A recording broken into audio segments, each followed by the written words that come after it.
talk about the Nintendo Direct that happened right before this event. Let's please not talk about every game We're because not they gonna. listed a lot of games. I was just gonna say I'm not gonna talk about everything. What do you say we go down the line? Whatever you're interested in, just talk about it. So Fire Emblem Engage, not my type of game. What about you? Same. Oh, I'm trying to think if there's anything even like. I mean, I guess it looks good. I don't know. there's strategy. It's not my bag. Yeah, I'll leave it there. Otherwise, I'll go on a weird rant that I have no right to rant about. So A game I actually am intrigued by, Octopath Traveler 2 got announced. I do have the first game in a couple different styles. I need to play that at some point. Like, I know it's a game I'll love. I think I'll love. It's a JRPG that's old school style. see, I'm I'm curious. Go ahead. Finish your thought, but I want to add something. well, I'll take that back. I don't know I'll love it, but I'm interested to see if I do. That's definitely a title I've been wanting to stream and play for maybe a year or so now. I'm kind of in the same boat because like when the first one came out, I'm like, oh, that looks really cool, and the second one, same thing. Oh, that looks really cool. But every time, like at least for the first game, critics were real kind of neutral on it. They're like, it looks good, but parts of it just It's fall a very flat. square game, from what I understand. Like if I heard it didn't meet I guess certain expectations for like how like the 8 characters are supposed to interact. I don't know. I can't go into a whole lot of detail without revisiting some of those reviews. But from what I could tell, people were at least somewhat let down with the first one. Like it looked good, but it didn't scratch the itch I think everybody was wanting it to scratch. So although I'm visually very into what they're doing with Octopath Traveler 2, I don't know if it's really going to be something I'm going to like. I just hope it would be. No, I agree. It's definitely one, like, whenever I'm done with my playthrough of God of Wars, like, that's probably something I'm immediately going to go into, is maybe something like this, or maybe Immortality, like you played. There's a bunch of, like, handful of games that I'm kind of vaguely intrigued by. Hmm? You know? Bayonetta 3, I've never played a Bayonetta game. I do like the DMC style You'd like hack and it. slash. I played the first Um, one. Don't remember if I finished the first one, but I played a good amount of the first one, and it's fun. I mean, it's that very just quick, snappy, kind of crazy hack and slash mhm. arcadey gameplay. And since it seems like you've kind of found a niche that you enjoy with like the more recent Devil May Cries, I'd be very surprised if you didn't like Bayonetta. For me, it was just like the theming of Bayonetta is just really kind of weird. And I don't know, it didn't really hit home with me as well. But it's a fun game, at least mechanically. So if you're into those kind of games, I would imagine this one's going to be as good, if not better, than the prior ones. And actually, I will say something that very much interested me is this. Let me try to find it so you guys can see it. Oh, here it is. It's this weird Final Fantasy Hmm. rhythm game. I don't like rhythm games, but man, I just thought this looked so cool because if you can't tell, you get to play every song in like, I'm not saying every song, I just but it want to seems like pause you a and say you lot just of. said you don't like playing rhythm games, but the game you played today and ranted about was a rhythm game. So I'm That's just fair saying. enough. But anyway, Rhythm so isn't generally my bag, but because that was metal oriented, that's I fair. was digging it. But this, like, just the idea that I get to play, like, play alongside every Final Fantasy song. Well, not every one, but It's a probably pretty large, close. a Yeah. large library. And I don't know, it just seems fun. You get to see like trailers from previous games and stuff while you're playing rhythm songs. I don't know, it just looks neat. Something I'm interested in. Yeah, I think the catch though is if you want to get all the songs, you've Or I got have to to pony buy up some some. money for like the Yeah. deluxe and for whatever, whatever. But honestly, if you're buying this game for the songs, this is probably a game you'd want to invest in and go ahead and get Mhm. everything for. But it's a crap load, man. I think if you get everything, not even counting some of the future DLCs, it's like 500 and something songs. So if you just love the Final Fantasy soundtrack, which let's be real, they have some awesome songs, then this is going to keep you busy for a long time. That's not a that's not going to be a streamable game though. I guarantee you, almost That'd be all of that is tricky. copyright. Yeah. Yeah. So yeah, moving on to something else that I actually was very excited by is, oh my gosh, how do I find it? None of this is in. They're not in the same order. Try and go quick. Oh, here it is. So Nintendo on the N64 expansion pass added some more games. GoldenEye, of course. And something I'm excited, but I'm mad that they're doing is they added the first three Mario Party games, but they're not all releasing at the same time. I'm so incredibly annoyed by that. Like, I think they said the first two are releasing together, and then the third one is releasing like a year from now or A something. It's year like, from now? Is that what they said? hold on. They said it right here. I thought it was just like sometime next year.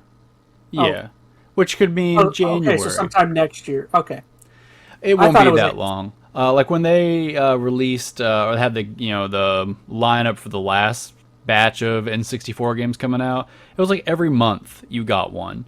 So that's how it's probably gonna work. We're in September now, so October you're gonna get Pilot Wings. November you're gonna get Mario Party. December you're getting Mario Party 2. January you're gonna get Mario Party 3. It's gonna be one of those things where they can kind of drip feed these to you for the next 6 to 7 months or however you know long. who would love these announcements is our buddy Metal Gamer. Oh yeah, He's a huge Mario Party Mario fan, Party and 2 he is his loves, jam, man.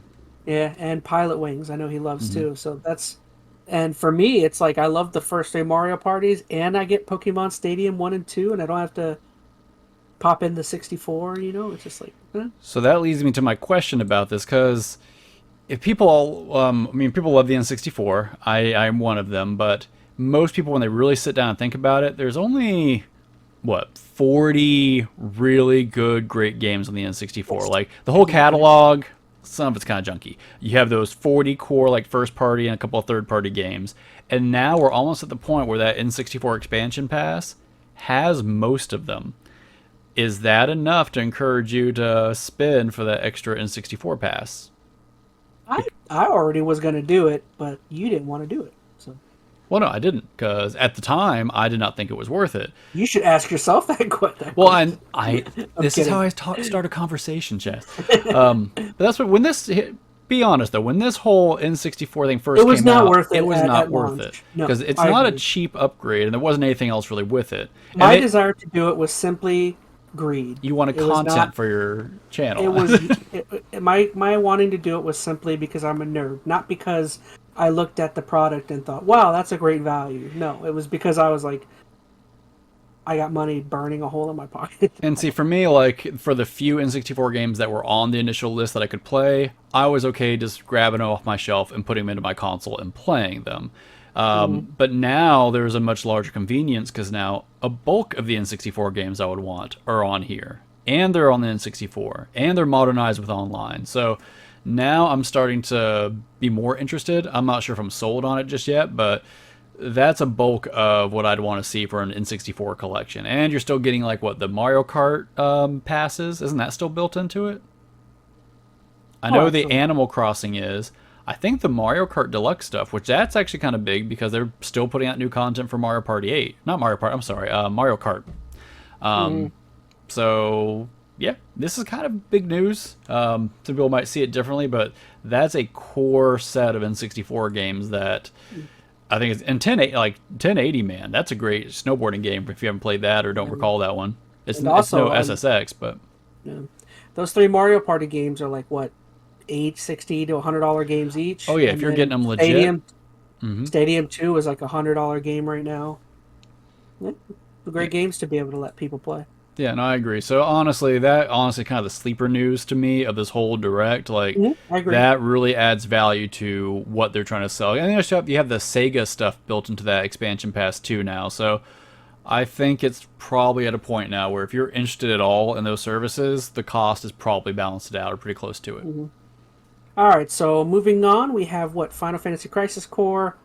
Eh, no, I'm good. I don't have to talk about that. I don't like to talk much about it, but I am more intrigued than I probably would have been a couple of years ago because I did play the new Final Fantasy VII remake stuff, and I really enjoyed it. It kind of got me back into the Final Fantasy VII lore and whatnot. So I'm pseudo excited about that one. I'm not jumping for joy or anything, but Not that would be even one that would seeing be it on my on here. list.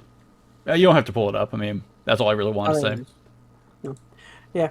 And then what? So moving on, you said the Mario Kart 8 booster courses. I don't know anything about this. It's just more DLC. They're just More DLC. Yeah, they're pulling courses from other Mario. They're kind of turning Mario Kart 8. Mario Kart. I can't speak. Mario I keep Kart. want to say Mario Party. so, That's what it should be called. Mario Mario Kart. Karty. Well, it's getting there. But they're kind of turning Mario Kart 8 into like the Smash Ultimate, where it just has everything in it. They're just adding all the courses from like every old game into this Mario Kart, so they never have Mm-hmm. to release another Mario Kart. This man, the sales on Mario Kart 8 are like just stupid. Like they are so. I'm pretty sure it is the top selling game on the system by millions. And it's because they keep freaking throwing more courses at it. So we're never going to see a new Mario Kart. They're just going to keep milking this one until the Switch 3 comes out or something. I don't know. Yeah, why not? I don't know. Um, so yeah, next we had some Resident Evil Cloud versions that are coming over to the Switch. 2, 3, 7, 8 Village. Great. If you're a Resident Evil fan, that's you're overloaded with joy, I'm sure. Not if they're Um, cloud versions. Like oh, that's true. every game is going to handle the cloud a little bit differently. Resident Evil's a little slower pace than people are all up in arms about Kingdom Hearts because that's a very fast paced kind of action game. So I don't know. You played Resident Evil more recently than me. How do you think it would play if it was maybe a little laggier or the input was a little slower on it? Like, do you feel like that would have affected your gameplay That'd be a significantly? game I would be very frustrated if there was any lag playing because the whole survival horror aspect of those games is you take damage. That extra You're bit of tension because that it lagged extra out on you. Yeah, that it would be super frustrating because again, those games are all about healing and trying not to take damage. And if you're forced to take damage for stuff that's out of your control, I'd be very frustrated. Imagine lagging out while that baby thing is chasing you. Oh my gosh, Yeah. don't even remind me. Give you a heart attack. So yeah, so that we have some remasters: Tales of Symphonia, Kirby's Return to Dreamland Deluxe. And there were more than that. They had a handful of remasters. I know some, like that Harvest Moon is technically a remaster. Like, they Mm, had, isn't Factory, I think 3 a remaster, or at least a port of something? no idea. I don't know. They had a lot of remasters. And I am curious if they will be full price. Like, especially that, like, Kirby's Dreamland Deluxe. I'm pretty sure that was a Wii game. Hmm. So, do we see that as a $60 title popping over to Switch? Do we have a Last of Us Part 1 remake situation all over again, but now with I Kirby? could I could not imagine people would be willing to spend full price for a Kirby They remake. I mean, will. maybe. They will, though. Like, this, I think, what I was kind of alluding to earlier. Like, Nintendo does the same kind of, I don't want to say anti-consumer, but to a certain extent, they do the same kind of stuff that we're getting on Sony about as far as doing some new remakes and remasters and then charging full price for it. They're gonna do the same thing with Kirby. I'd be very surprised if this is not a full price thing. I mean, we looked about all the ports they pulled from the Wii U, where they had what is it, New Super Mario Bros. Deluxe, and they put that on the Switch, and that was full price. Um, Fair you could enough. argue, was that worth it? Most people would say no, but most people didn't play it back on the Wii, so they didn't care. So I don't know. I feel like this is, I would hope would be like a $40 game, but I doubt it. It's gonna be a $60, and people are gonna buy it, and they're not even gonna think twice about it. Yeah, you never know with those guys. And then yeah, we got into there was a big farm frenzy with Nintendo for some reason during this event. They had, I know you have four, but I think I read there was like There were more. six. Yeah, I There didn't was put, like six farm-oriented games that I were didn't announced list here. every game on there, but it's just weird because like you had like the standard kind of like slice of life farm game, then you had Mhm. like the co-op farm game, then you had the JRPG farm game. It was just like my goodness. Um, I don't know. Some of them didn't look terrible though. Like I don't know how much you're into that kind of If, slow farmy resource management kind of thing, but if you live in the Midwest, I'm sure you loved this Nintendo Direct. yeah. Um, Harvestella looked. I mean, it looked very JRPG for mhm, theme and everything alone. But as far as the farming games go, that would probably be the one that's closest up my alley. But I don't know. There was a lot of farm stuff. mhm. I have nothing to say. I mean, farming games are not generally in my bag, especially like I think Animal Crossing is the only kind of similar type game to that style where I wouldn't I've even say ever that's kind really of a gotten into. farm game. Like that's more of a sim management kind of game. But That's fair. That's the only one I can name off that's does some of those things that I've kind yeah, of gotten into. Yeah, moving on from those, we had a Fatal Frame. I think that's a remake, Mask of pretty the sure. Lunar Yeah, this Eclipse. is a remake that should have been up in Not the other category. my type of game. I like survival horror, but I just don't like the picture taking aspect of that. Hmm. We got Tunic that's got announced coming to Switch. Yeah, a Me and lot of Phoenix these next like few were just like ports, pretty all much. They're sports. coming over. Yeah, Tunic, It Takes Two, Sifu. Those are great games. All Honestly, people are gonna have fun with those. Tunic, I think, is going to be really well That's suited gonna for be the popular on Switch. Nintendo. Oh yeah. Because I enjoyed it on Game Pass, but that wasn't a game that, honestly, after I played it for a little while, I wanted to sit down at home and play. Like, I wanted to play other, larger experiences. But something like Tunic, I feel, could be really good for pick up and play. So, like, if I'm out, I can play that for an hour or so, make a little bit of progress. So, I think that would be a big one to have on the Switch. Yeah, I agree. And then we got our last two announcements. We got an announcement that Pikmin 4 is in development. And then, da da da, the biggest announcement from this event is that we finally got a title for the new Zelda game. And did we get a release date? I don't think we still got a release date. Yeah, no, we did. May 12th. May 12th? Oh, okay. Oh, interesting. Oh, before we go that far, Uh, do you have any interest in Pikmin? So you just kind of glossed over it. I do. I actually like the Pikmin games. I'm super interested by Pikmin 4. I don't have many of them. I actually don't think I have any Pikmin games, which I should. I don't know why I don't have Mm. any, but I remember enjoying Pikmin's 1 and 2 way back in the day. Those are the ones I've played. I haven't played 3. Same. And like I said, I just played was it that Tinykin game, which is pseudo Pikmin You guys seem style. to really like it. I liked it, and from what I recall of the original Pikmin's, Tinykin was pretty different. So, and I liked the types of gameplay decisions they made in Tinykin. So I'm really curious how Pikmin 4, now being the newest version of Pikmin, how it's going to feel more modernized or realized. Comparative now to something like Tinykin or similar. So I'm definitely interested. But there was no date on that, right? Did that even say 2023? I don't think so. I think they just said Pikmin 4, no date. So that could be 2024. This has Metroid Prime 4 vibes all over it, where they just like, we better appease our audience. Let's just drop a logo or a quick trailer. No idea when this game's coming out. Yeah, let's see if it says anything right here. Pikmin 4. I don't remember, honestly. Oh, Oh, 2023. 2023. Okay. All right. Well, that puts me at rest a little bit. I did not recall.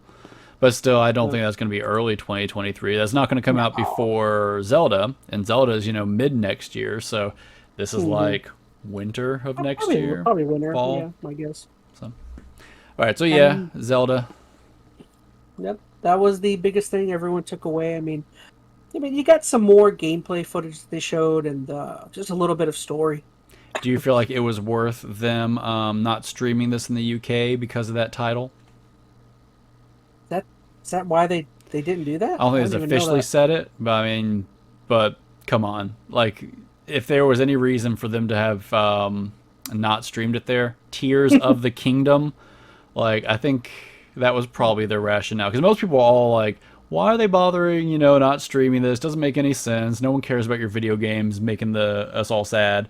But when you have a title, Tears of the Kingdom, I could understand there may be a little bit of a insensitivity there, but I don't know.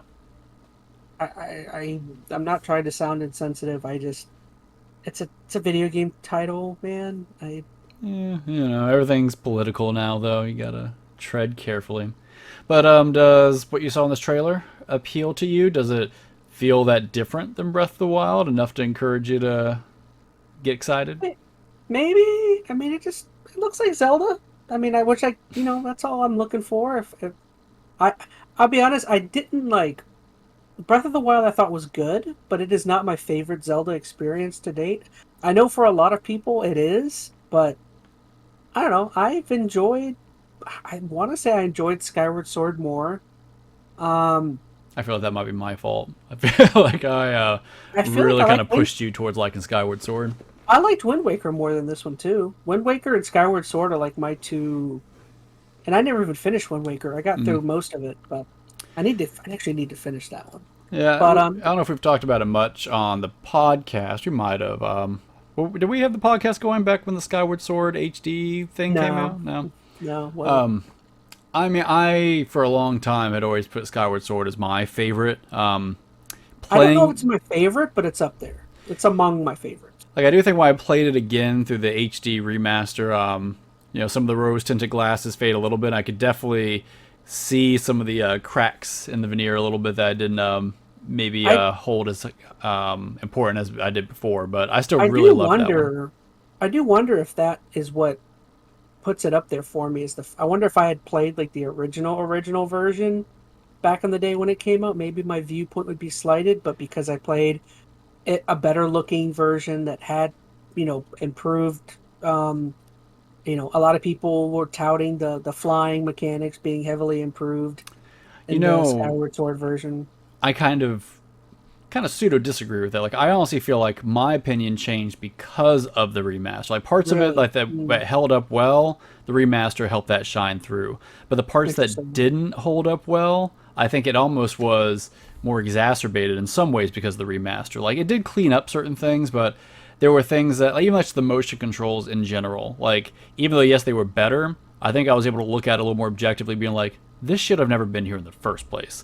Mm. Whereas back in the day, it was just your only option, so you didn't even really think about it. So I think back then I just kind of accepted it for what it was, and with the new remake, I was kind of, as I saw the cracks a little more. But my whole point in bringing that Hmm. up, Okay. what I loved about Skyward Sword, I still think is probably one of the best characteristics of that game that I prefer way over Breath of the Wild, the dungeons. The dungeons in not Breath of the Wild, I'm sorry, Skyward Sword. To me, some of those are the best dungeons in the series, The ones in Breath of the Wild were not great. and that's the big detriment there. Like, as far as like gameplay, exploration, even like the look and feel of the game, Breath of the Wild is the better game, like mechanically and the ability to explore, move around the world. But there is a pillar for me with Zelda, and it's those dungeons. And not that there weren't any in Breath of the Wild. I'm not even counting the Divine Beast. Like, if you went through Hyrule Temple and treated it like a real dungeon, that was actually a pretty good one. And they had like that labyrinth you could go find, but those are both kind of optional things. I feel like that choice, I want to say it straight up hurt the game, but some of the best content that probably could have appeased me back then, I think was kind of left out, and I missed out on that core dungeon crawl, not dungeon crawling, but the puzzly dungeon kind of stuff. The shrines Mhm. didn't do it for me. I So agree. this game has, I think, the potential though to be the best Zelda game. Like, if they can, for me, marry the Breath of the Wild gameplay, which clearly that's what they're going to have. So I don't think they're going to deviate much from the exploration and the gameplay that made Breath of the Wild. I But I really want to personally, see some good dungeons. Like, it feels Skyward Swordy just because they're up in the sky on these little islands, so that kind of gives me some nostalgic cues there. But if they have the dungeons of any deeper quality than what we saw in the last game, I'm gonna be pretty pumped about this one. question is, where do they go with this game? Didn't the previous game end with you beating Ganon once again? You freed up the Hyrule, Yeah, but you never and really beat Ganon. That's the you whole got the thing with girl. this. It's like, well, There have could they be another said enemy. what this game like? Very little. I think there was like one trailer where you saw Is it a different some. time frame, or is it? No, it's a follow up, so it's not, at least from the trailers we've seen, it's not a huge time jump from the end of the last game. So I don't know, say within 5 years chronologically, and I don't know that for sure, but I'm assuming because it's the same Link as far as I know, and he What's doesn't look any different. He's like going to college now, and Oh, I'm sure it's gonna be a slice he's of life gotta kind of Persona like game. balance his work and love life and He has to go on business. dates with Zelda in between his dungeon crawling. I don't know. As far as I know, it's chronologically right after the other game or pretty close to it. I don't know exactly who the big bad is. They haven't said. They showed like one trailer when this first was announced of some zombie guy like waking up. And I don't know if that's supposed to be another form of Ganon or something completely different, but it could be another. Bells, Hmm? Bells and debt, Bells and debt. That's his. That's Mm, his enemy in the new one. always. So I don't know, that can be whatever. I don't need it to be Ganon. I don't really care who the villain is as long as they set it up well. I don't care. I'm I actually agree with excited you about though. this. I kind of do hope though that the dungeon aspect is improved upon. Like if they're able to recreate like that awesome open world and marry that with better dungeons, Hmm. I'd say most Zelda fans would say this is gonna be possibly the best Zelda game. If they can do that. That would do it for me. And I'd be very surprised if they didn't, because that was a very clear criticism. Like, most people who did criticize Breath of the Wild almost always came back to the dungeons were either bland or samey, or they weren't real dungeons. So for Nintendo to ignore that criticism, I feel like would be pretty tone deaf, to be honest. To me, would somewhat upset me if this is just like a retread of Breath of the Wild verbatim, like gameplay style and everything, with no changes to the dungeon design or all of that.